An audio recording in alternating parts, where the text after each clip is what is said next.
Quand on veut se lancer dans son métier de photographe ou de vidéaste, l'une des plus grandes questions qu'on se pose, c'est comment trouver ses premiers clients. Relax. Les 4 étapes dont je vais vous présenter dans cette vidéo vont vraiment vous aider à trouver vos premiers clients.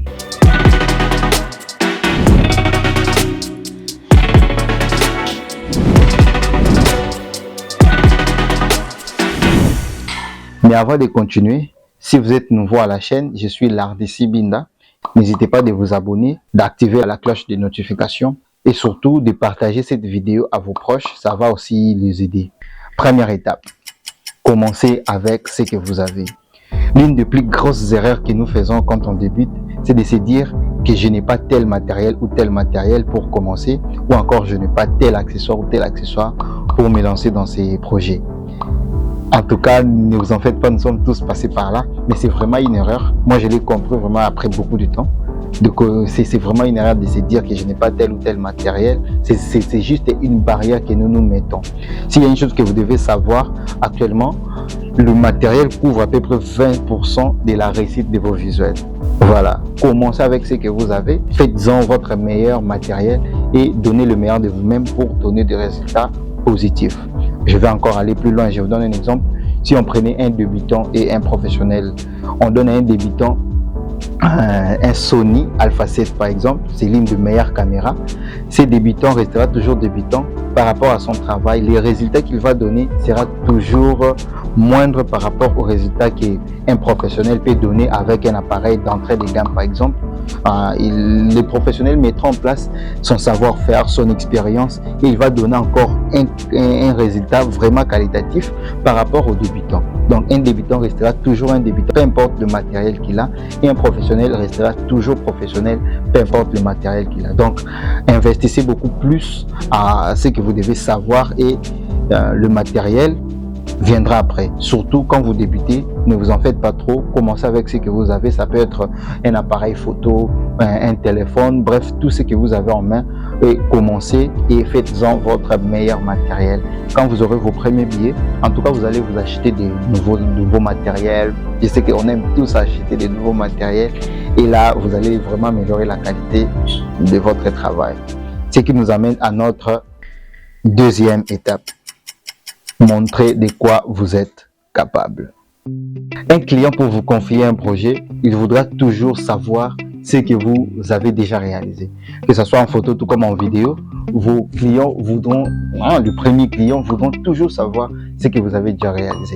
Donc, vous devez vous construire ce qu'on appelle un portfolio. C'est quoi un portfolio? Pour ceux qui ne savent pas, un portfolio, c'est un endroit où on va trouver toutes vos réalisations, vos meilleures réalisations bien sûr. Donc, étant quelqu'un qui débute, vous devez construire votre portfolio. Même si vous êtes déjà dans le métier, si vous n'avez pas un portfolio, en tout cas, envisagez d'en créer un. Ça va vraiment vous aider à montrer à vos clients ce que vous avez déjà réalisé. Et là, nous nous posons une question. Comment est-ce qu'on peut construire un portfolio alors qu'on n'a pas encore eu des clients? Vous avez des choix. Soit vous travaillez sur vos propres projets, soit vous proposez vos services à vos proches. Ça peut être les membres de vos familles, vos camarades, vos amis, peu importe votre entourage, vous proposez vos services. Ça peut également être les entreprises qui prestent à côté de vous. Donc bref, tout ce qui est autour de vous, vous proposez vos services gratuitement. Oui, gratuitement. Soit vous pouvez proposer gratuitement ou à un petit prix. L'idée ici, c'est de ne pas vraiment de gagner de l'argent, mais plutôt de gagner quelques réalisations, de faire quelques réalisations dont vous allez utiliser dans votre portfolio. Et une petite précision, je ne vous demande pas de faire 10 vidéos gratuitement ou 10 réalisations gratuitement, non. Une ou deux, ça suffit déjà. Bon, vous pouvez aller même à 3, c'est déjà suffisant. 3 réalisations déjà pour un portfolio, c'est déjà bon. Imaginez si vous proposez votre service à un pote, un membre de la famille et vous le faites bien et il est satisfait. Il peut soit vous recommander à une autre personne, soit vous confier encore d'autres projets. Et là, vous imaginez la suite. Donc, construisez-vous un portfolio. Vous pouvez utiliser des plateformes comme YouTube pour des vidéos, Vimeo pour des vidéos, WhatsApp pour des photos. Actuellement, avec WhatsApp, les mises à jour de WhatsApp, vous pouvez créer un catalogue. C'est déjà un portfolio, surtout pour les photographes. Et vous pouvez également utiliser Facebook. Mais le plus recommandé, c'est d'avoir un site web vitrine où les gens vont aller voir vos réalisations. Quand vous avez un bon portfolio, en tout cas, rassurez-vous que vous êtes déjà sur la bonne voie.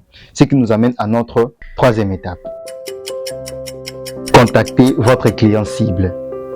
L'idée ici, c'est de contacter les clients avec qui vous avez besoin de travailler maintenant sur des projets rémunérés. Qu'est-ce que cela veut dire? Vous allez contacter des personnes avec qui vous avez toujours voulu travailler. Par exemple, moi, j'ai commencé par faire des vidéos de mariage, des activités politiques, mais j'avais toujours voulu travailler sur des projets de production de clips musicaux. Qu'est-ce que j'ai fait? Il y avait un orchestre dans mon église. Je suis allé vers un des dirigeants de cet orchestre. Je leur ai proposé mes services de réalisation. Et ils m'ont demandé de réaliser une vidéo d'abord qu'ils n'avaient pas vraiment payé à un grand prix. C'était d'abord pour prise de contact. J'avais accepté ça. Et après avoir réalisé cette vidéo, ils avaient directement dit oui. Donc on a travaillé sur plusieurs projets, des clips musicaux, des concerts. On a même fait des voyages ensemble. Donc vous imaginez la suite. J'ai voulu travailler sur des projets musicaux. Je leur ai proposé mes services et on a commencé à travailler. On a gardé contact jusqu'à aujourd'hui. On travaille en collaboration. C'est d'ailleurs l'orchestre La Joie du Ciel. N'hésitez pas à visiter leur chaîne YouTube. Il y a des réalisations que je fais et il y en a d'autres qu'ils ont déjà réalisées avant moi et de soutenir leur chaîne.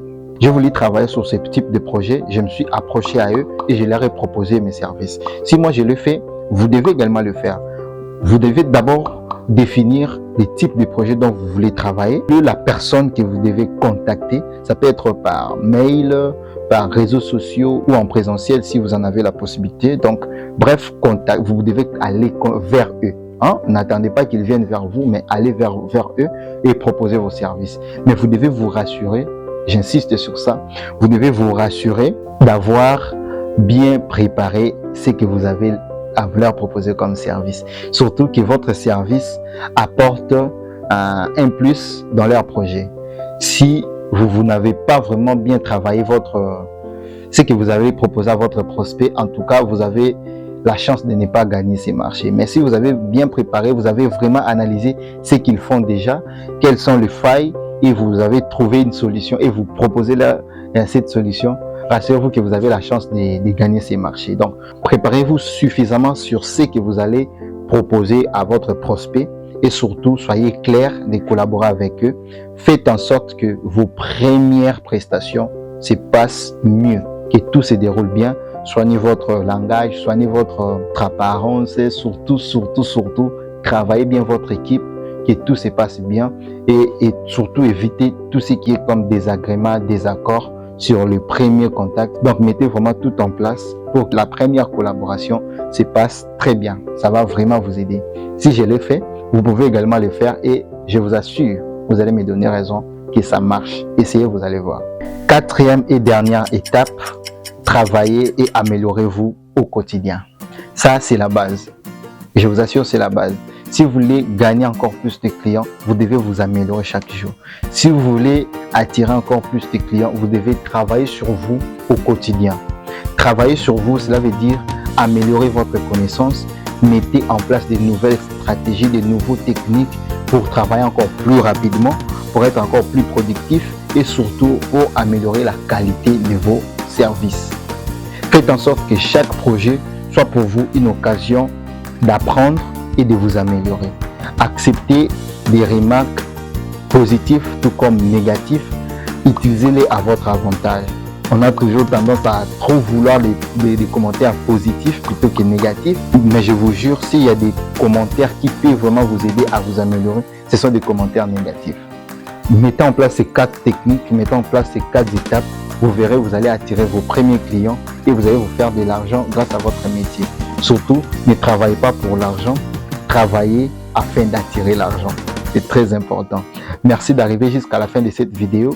N'hésitez pas de vous abonner, n'hésitez pas de nous laisser un pouce bleu. Surtout si vous avez des questions, si vous avez des avis, mettez-les dans les commentaires. Nous allons répondre à toutes ces questions. Partagez au maximum cette vidéo. C'est une façon de soutenir la chaîne. Partagez à vos proches, aimez la vidéo. Quant à moi, je vous dis à très bientôt pour une prochaine vidéo. Le plus important, c'est de passer à l'action. Tout ce que je viens de dire, si vous ne le mettez pas en pratique, si vous ne vous mettez pas en action, en tout cas, rassurez-vous que rien ne va se passer. Restez créatifs. Ciao.